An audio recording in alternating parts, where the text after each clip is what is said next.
Rádio França Internacional, emissões em língua portuguesa, são 18 horas em Paris, 15 horas na praia. Catarina Falcão.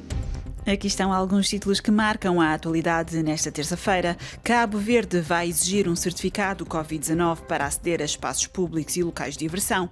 Em São Tomé e Príncipe não vai haver recontagem de votos da primeira volta das eleições presidenciais e o governo procura agora uma solução rápida para o impasse no país. A morte de um congolês que estava sob tutela da polícia na Índia está a causar revolta. No controle técnico desta emissão está Vitor Mathieu. O jornal começa agora. RFI, as vozes do mundo. Cabo Verde passa a exigir o certificado Covid para aceder a espaços públicos e locais de diversão. O governo já apresentou este documento, que vai ser necessário a partir de 1 de setembro de 2021, como nos relata do arquipélago o nosso correspondente Odair Santos. Com o propósito de preservar a estabilidade da situação epidemiológica e de incentivar a adesão ao processo de vacinação, o governo lança o certificado Covid, um documento comprovativo do baixo risco do seu titular ser doente Covid-19 ativo e servirá como medida de facilitação da circulação e de realização de eventos e atividades no contexto da pandemia da Covid-19.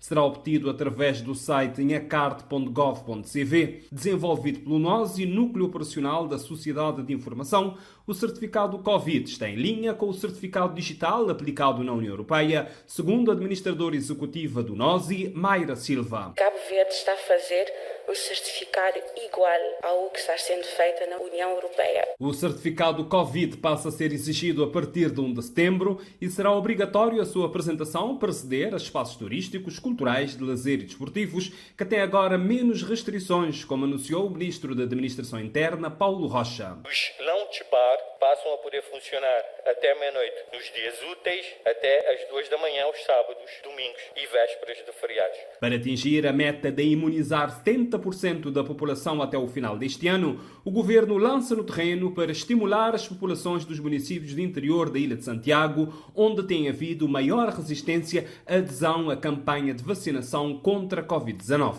De Cabo Verde para a RFI, Odair Santos. Em São Tomé e Príncipe, o Tribunal Constitucional rejeitou a recontagem dos votos da primeira volta das eleições no dia 18 de julho e o governo vai agora iniciar o processo para a realização da segunda volta das eleições, embora ainda não haja data definitiva, podendo acontecer na segunda ou terceira semana de agosto. Mais explicações com Maximino Carlos, correspondente da RFI em São Tomé e Príncipe.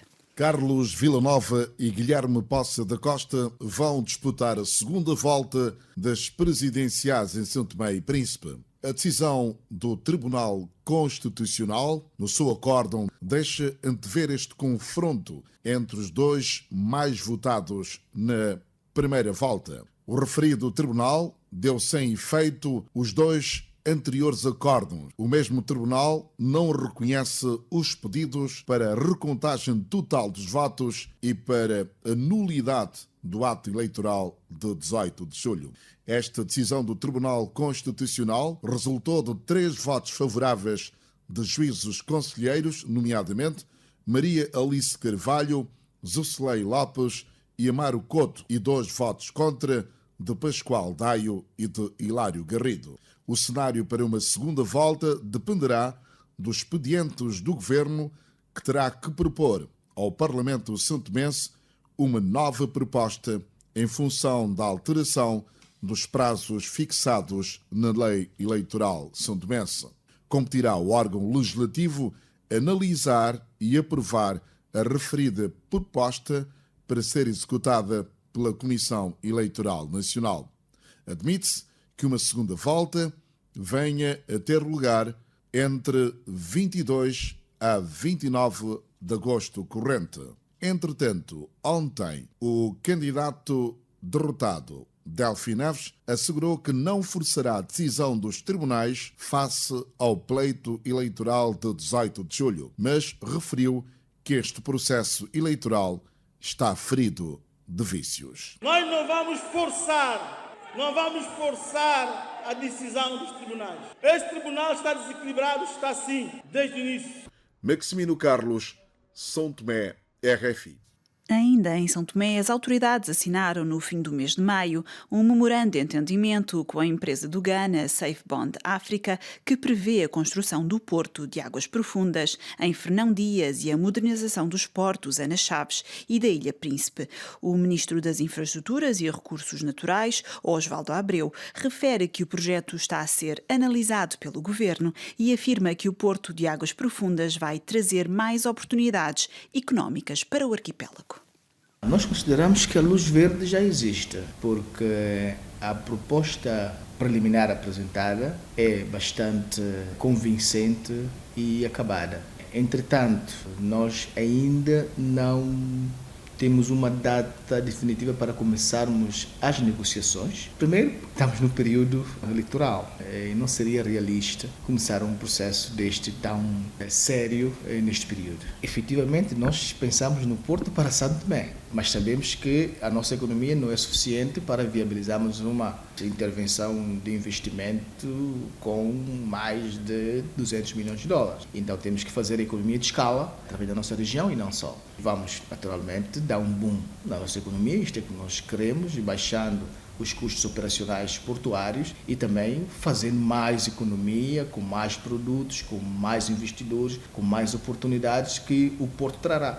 Era Osvaldo Abreu, ministro das Infraestruturas e Recursos Naturais de São Tomé e Príncipe, em entrevista a Neide Ribeiro. Foi lançada a Conferência sobre a Reconciliação Nacional em Moçambique. Os principais investigadores do país estão preocupados com os recorrentes ciclos de violência armada, considerando que falta uma verdadeira reconciliação nacional no país. O secretário-geral da União Nacional dos Trabalhadores da Guiné-Bissau, Júlio Mendonça, disse hoje que é a altura de mudar a forma de governar o país, porque o grau de insatisfação atingiu um nível elevadíssimo. O sindicalista denunciou hoje que 62 anos depois do massacre de Pinjiguiti, que levou à morte de 70 marinheiros e estivadores que lutavam pelo direito à greve contra as autoridades coloniais, os cidadãos guineenses continuam a ser explorados e maltratados pelos próprios governantes.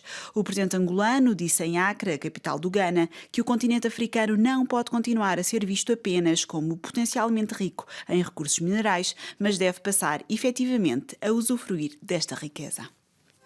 Maputo 105 FM. A morte de um cidadão da República Democrática do Congo, sob custódia de polícia indiana, desencadeou protestos e confrontos com as forças da ordem na cidade de Bangalore, situada no sul da Índia. O congolês morto estaria, segundo a polícia, na posse de estupefacientes. Mais detalhes com Leonardo Silva. Pelo menos 6 cidadãos de países africanos ficaram feridos na segunda-feira, 2 de agosto, após um tumulto com as forças da polícia na cidade meridional indiana de Bangalore. Segundo um responsável da polícia local, os confrontos entre os africanos e os polícias foram motivados por protestos contra a morte em custódia de Joel Malu, um cidadão da República Democrática do Congo detido no dia 1 de agosto sob a acusação de possuir comprimidos de psicotrópicos proibidos pela lei indiana. De acordo com a mesma fonte, Malu faleceu depois de sofrer um ataque cardíaco.